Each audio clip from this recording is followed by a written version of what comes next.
আসসালামু আলাইকুম রহমতুল্লাহি ওবরকাতুহু। সম্মানিত দর্শক, পালানো একটা আর্ট, একটা শিল্প।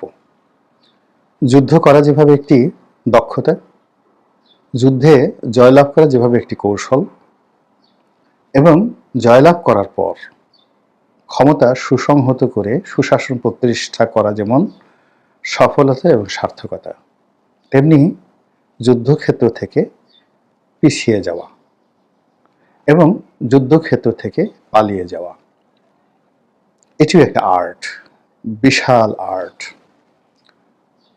এই পৃথিবীতে যত বিখ্যাত গেরিলা যোদ্ধা রয়েছেন, যেমন চে গুয়েভারা, ধরুন নেলসন ম্যান্ডেলা, তারপর শেরশাহ, আমাদের পাক ভারত উপমহাদেশকে বলা হয় সারা দুনিয়ার কিংবদন্তির শাসক শেরশাহ। ওনারা সবাই খুব বিখ্যাত গেরিলা যোদ্ধা ছিলেন এবং সম্মুখ যুদ্ধের চাইতে গেরিলা যুদ্ধ দিয়েই কিন্তু তারা ক্ষমতার শীর্ষ পর্যায়ে পৌঁছে গেছেন। আরও একজন লোক ছিলেন, ইখতিয়ার উদ্দিন মোহাম্মদ বিন বখতিয়ার খিলজি। তো এরকম অসংখ্য লোকের নাম আমি বলতে পারবো, যারা যুদ্ধক্ষেত্রে যুদ্ধ করার চাইতে প্রতিপক্ষকে প্রলুব্ধ করে যুদ্ধের মাঠে আনা, তারপর তাদেরকে ঘোরানো এবং তাদের সঙ্গে কোনো যুদ্ধ না করে পালিয়ে যাওয়া। এরপর আবার ফিরে এসে যারা পালাচ্ছিলেন বা ফিরে যাচ্ছিলেন, তাদের মধ্যে নতুন একটা সংঘাত তৈরি করা, এবং এভাবে করে করে করে করে তারা এক একটা ইতিহাস তৈরি করে ফেলেছেন। এই কারণে বলা হয় যে যুদ্ধ যেমন একটি সফলতা, যুদ্ধ যেমন একটা কৌশল, যেমন একটা আর্ট, তেমনি যে কোনো যুদ্ধে সৈনিকদেরকে কিভাবে পালাতে হয়, পশ্চাৎপদ হতে হয়, এটা জানতে হবে। এবং সবসময় দেখবেন যে পৃথিবীর সবচেয়ে শক্তিশালী যে প্রাণীগুলো, শক্তিশালী প্রাণী যাদেরকে পাওয়ার ইউনিট বলা হয়, তাদের পেছনের পায়ে শক্তি থাকে।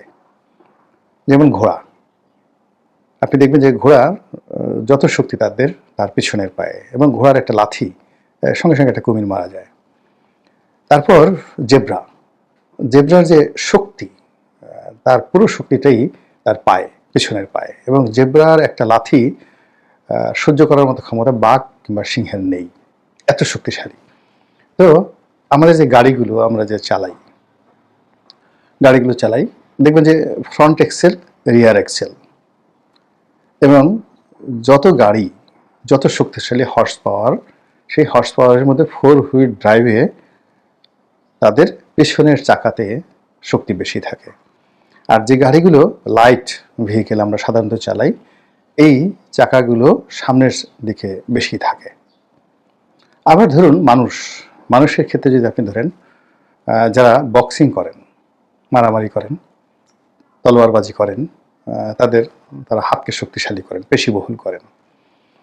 কিন্তু যারা রাষ্ট্র পরিচালনা করেন, তারা হাতের চাইতে পাকে বেশি শক্তিশালী করেন। এই যে সেনাবাহিনী যে লেফট রাইট করে, সারাক্ষণ যে লেফট রাইট করে, এই লেফট রাইটের মধ্যে মূলত তাদের পাকে সচল রাখা।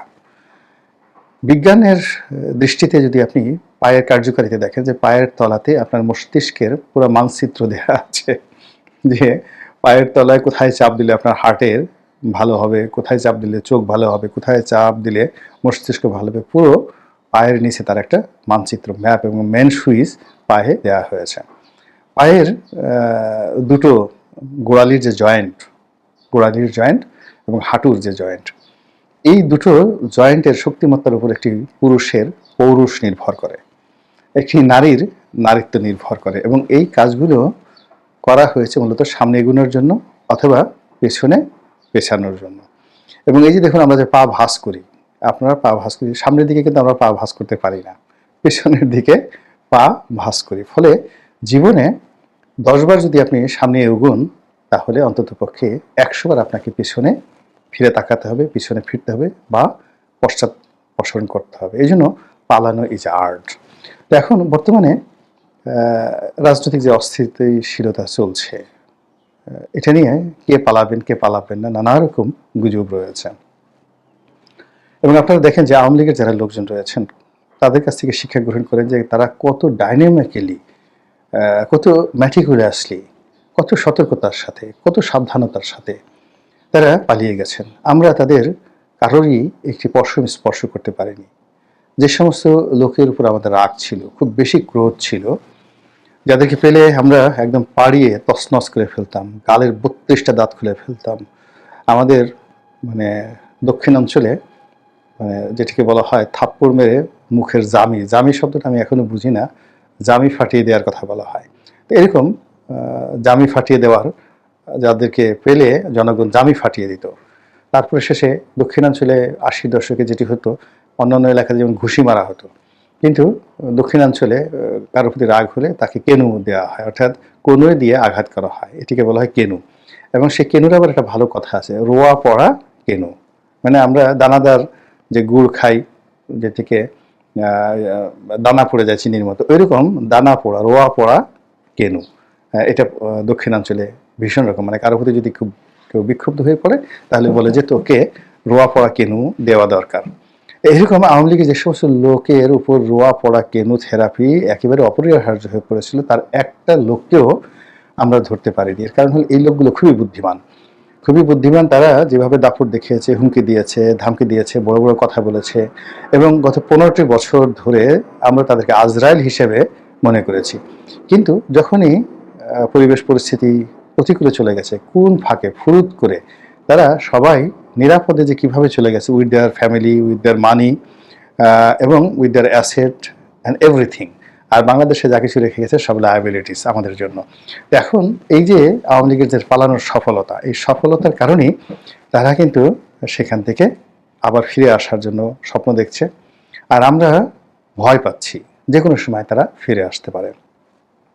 বিএনপির জামানাতে বিএনপি ম্যাটিকুলাসলি এভাবে পালাতে পারেনি, অর্থাৎ ১-১১ সময় বিএনপি এভাবে কিন্তু পালাতে পারেনি, খুব অল্প লোক পালাতে পেরেছিল আর কি। কিন্তু দে আর দ্য ম্যানেজ মাস্টার, তারা আবার চমৎকারভাবে ম্যানেজ করতে পেরেছিল। তো যার জন্য তাদের ক্ষয়ক্ষতি কম হয়েছিল, কিন্তু রাজনৈতিক যে তাদের যে ডিজাস্টার, সেই ডিজাস্টার কিন্তু হয়ে গেছে। তো তারা যদি আওয়ামী লীগের মতো ব্যাপক হারে পালাতে পারতো এবং বিদেশে গিয়ে তারা শক্তি সঞ্চয় করতে পারতো, অক্ষুণ্ণ রাখতে পারতো সব কিছু, তাহলে আওয়ামী লীগ এতদিন থাকতে পারতো না। তো এখন যে একটা দোদুল্যমান অবস্থার মধ্যে আছে, অনেকের আমাশয় শুরু হয়ে গেছে এই বর্তমান অস্থিতিশীল অবস্থায়। অর্থাৎ আমি 2025 সনের এই মার্চ মাসের শেষ সপ্তাহের কথা বলছি, অনেকের এই রাজনীতির ময়দানে রীতিমতো ডিসেন্ট্রি, আমাশয় শুরু হয়ে গেছে, আসে আসে ভাব। অনেকের যারা দোয়া দরুদ পড়েন, তসবি টিপতে গিয়ে সুবহানাল্লাহ আলহামদুলিল্লাহর পরিবর্তে অন্য কিছু চলে আসছে। অনেকে এতেকাপে বসেছেন ভালো কিছু পাওয়ার জন্য, আবার অনেকে এতেকাপ বসার পরও সেটা ছেড়ে দিয়েছেন, টেনশনে এতেকাপ হচ্ছে না। তারপর রাস্তাঘাটে হই হুল্লোড় নেই, এবং পুরো পরিস্থিতি কেমন যেন একটা ভীতিকর অবস্থা। চারিদিকে শুধু নানা রকম গুঞ্জন, এটা আসবে, ওটা আসবে, এটা হবে, ওটা হবে। এ সব মিলিয়ে এখন সাহস দেখানোর কোনো স্কোপ নেই। তারপরে এখন স্থিতিশীল কোনো অবস্থা তৈরি হওয়ার কোনো প্রেক্ষাপট নেই। এখন যারা সাধারণ মানুষ তারা চুপ থাকবেন, এবং ক্ষমতার ছড়ি যাদের হাতে তারা ক্ষমতার ছড়ি ঘোরাবেন, এবং ক্ষমতার ছড়ি গত 7 মাসে অন্তত 7 থেকে 8 বার বিভিন্ন পয়েন্টে ঘুরপাক খেয়েছে, এবং এখনও কিন্তু ঘুরপাক খাচ্ছে। অর্থাৎ এই ক্ষমতার ছড়িটি কোনো বিশেষ ব্যক্তি বা বিশেষ গোষ্ঠীর হাতে স্টেবল অবস্থায় নেই। তো যখন আপনি ধরুন গোকরা সাপের ফনা, এটি যেদিকে মুখ করে ওইদিকে কিন্তু সর্বনাশ ঘটে থাকে। কিন্তু আপনারা যারা একটা বিখ্যাত সিনেমা আছে মিস্টার ইন্ডিয়া, তো মিস্টার ইন্ডিয়াতে আপনার অনিল কাপুরের যে অনবদ্য অভিনয় আপনারা দেখেছেন, এবং বোগাম্বো হিসেবে অমরিশ পুরীর অভিনয় আপনারা দেখেছেন। সেখানে হঠাৎ করে দেখা গেল যে অনিল কাপুর একটি পোশাক পরার সঙ্গে সঙ্গে ভ্যানিশ হয়ে যান, তাকে দেখা যায় না। তো তার হাতে যদি চাবুক থাকে, তার হাতে যদি বন্দুক থাকে, সেটা ঘুরতে থাকে, বিভিন্ন জায়গাতে ঘুরতে থাকে, অর্থাৎ বন্দুক এবং চাবুকটি দেখা যায়, কিন্তু তার পিছনের মানুষটিকে দেখা যায় না। তো এর ফলে সেখানে কী রকম পরিবেশ পরিস্থিতি তৈরি হয়, সেই সিনেমা যারা দেখেছেন মিস্টার ইন্ডিয়া তারা খুব ভালো করে জানেন। তো এখন আমাদের এই অবস্থা হচ্ছে কি, চাবুক আছে, বন্দুক আছে, বন্দুকের গুলি আছে, ক্ষমতা আছে, সব কিছু ঘুরছে, কিন্তু পিছনে নিয়ন্ত্রক কে? এটা কি মিস্টার ইন্ডিয়া, নাকি মিস্টার টিন্ডিয়া, নাকি মিস্টার সিন্ডিয়া? নাকি মিস্টার আমেরিকা? আমরা জানি না। আমরা জানি না, বলতে পারি না যে আমরা ভোট দিতে পারবো কি পারবো না। ইলেকশন যে ডিসেম্বরে হবে কি হবে না, শতভাগ আমরা বুকে হাত দিয়ে বলতে পারছি না। নির্বাচন হলে কেমন নির্বাচন হবে বলতে পারছি না। ভোটাররা কি আসবে? নিশ্চিন্তে ভোট দিতে পারবে? জনগণের রায় সেখানে প্রতিফলিত হবে? আমরা বলতে পারছি না। আওয়ামী লীগ কি আসবে কি আসবে না? জামাতের অবস্থা কি হবে? বিএনপির সঙ্গে শেষ পর্যন্ত কারা থাকবে? বিএনপির মনোনয়ন কারা পাবে? বিএনপির বিদ্রোহী কারা হবে? বিএনপি যদি ক্ষমতায় আসে, তারেক রহমান কি প্রধানমন্ত্রী হবেন? তিনি এখনো কেন দেশে আসছেন না? এরকম হাজারো প্রশ্ন, হাজারো অনিশ্চয়তা এবং হাজারো নির্বাক অনুভূতি। কিছু অনুভূতি আছে, can better imagine than describe. আমরা বুঝতে পারি, সবাই বুঝতে পারি, কিন্তু আমরা সেই কথাগুলো বলি না বা বলতে পারছি না। তো আমাদের যে জন্ম, কিভাবে আমাদের জন্ম হলো? পিতামাতার দৈহিক মিলনে আমাদের জন্ম হয়েছে, আমরা জানি, সবাই জানি, কিন্তু আমরা এই কথা কি বলে বেড়াই বা বলতে পারি বা এটার বাস্তবতা তুলতে পারি? এভাবে এই সমাজে এখন এই রাষ্ট্রে অনেক কিছু হচ্ছে, আমরা দেখছি, কিন্তু আমরা বেকুবের মতো সব কিছু অনুধাবন করছি। তো সেই দিক থেকে এই বর্তমান সময়কে যারা খুব ভয় পাচ্ছেন এবং বর্তমান সময়ের দ্বারা যারা ক্ষতিগ্রস্ত হবেন বলে আশঙ্কা করছেন, তাদের জন্য সর্বশ্রেষ্ঠ সময় হলো এখন পালিয়ে যাওয়া। এখন যদি যারা পালিয়ে যাবেন না, জিদ করে দাঁড়িয়ে থাকবেন, তারা 50-50 বিজয়ী হতে পারেন অথবা নাও হতে পারেন। কিন্তু শক্তিমত্তা আছে, কিন্তু ভয়ও আছে, ডরও আছে, যেখানে আপনি ম্যাথমেটিক্যালি কোনো কিছু কাউন্ট করতে পারছেন না, ক্যালকুলেট করতে পারছেন না। আপনি মরুভূমির মধ্যে হারিয়ে গেছেন, তারপর মরীচিকা দেখছেন, সঙ্গীর সাথে কেউ নাই, আপনার হাতে কোনো কম্পাস, কোনো কিছু নাই। সেখানে আপনি যত বেশি দৌড়াদৌড়ি করবেন, ঘোরাফিরি করবেন, তত বেশি আপনার শক্তি ক্ষয় হবে, আতঙ্ক তৈরি হবে, আপনি শেষ হয়ে যাবেন। তো সেক্ষেত্রে হলো স্থির থাকা। আপনি যদি চোরাবালির মধ্যে পড়ে যান, যত বেশি নড়াচড়া করবেন, তত বেশি আপনি গর্তের মধ্যে ঢুকে যাবেন। তো কাজেই আপনি যে কর্ম করবেন, এখন বর্তমান কর্ম বলতে আপনি রাজনীতি করবেন, ইলেকশন করবেন, নির্বাচন করবেন, দেশ চালাবেন, কিন্তু এর যে ম্যাথমেটিক্সগুলো রয়েছে, এই যে নিয়মকানুনগুলো রয়েছে, সেই নিয়মকানুনগুলো আপনি যদি বুঝতে পারেন, এটা করলে এটা হবে, কি করিলে কি হবে, তারপরে এটার পরিণতি এটা, 2+2 4, এরকম একটা জায়গাতে যদি আপনি বুঝতে পারেন, আপনি অবশ্যই সাহস দেখাবেন, শক্তিমত্তা দেখাবেন। কিন্তু আপনি কিছুই দেখতে পাচ্ছেন না, কিছুই বুঝতে পারছেন না। ভূত যদি আপনাকে এসে গালের ভিতরে চড় মারে, আপনি যাচ্ছাবত ভূতের সাথে ঘুষাঘুষি করেন, আপনি কতক্ষণ টিকতে পারবেন? তো এরকম যারা এই মুহূর্তে ভূতের কবলে পড়েছেন এবং ভূতের সঙ্গে রীতিমতো ফাইট শুরু করে দিয়েছেন, তাদের জন্য আমার মতে এটা হলো শ্রেষ্ঠ সময় পালানোর জন্য। এখন যদি না পালাতে পারেন, সারা জীবন পস্তাতে হবে। আল্লাহ আমাদের সবাইকে হেদায়েত দান করুন এবং হেফাজত করুন। আসসালামু আলাইকুম ওয়া রাহমাতুল্লাহি ওয়া বারাকাতুহু।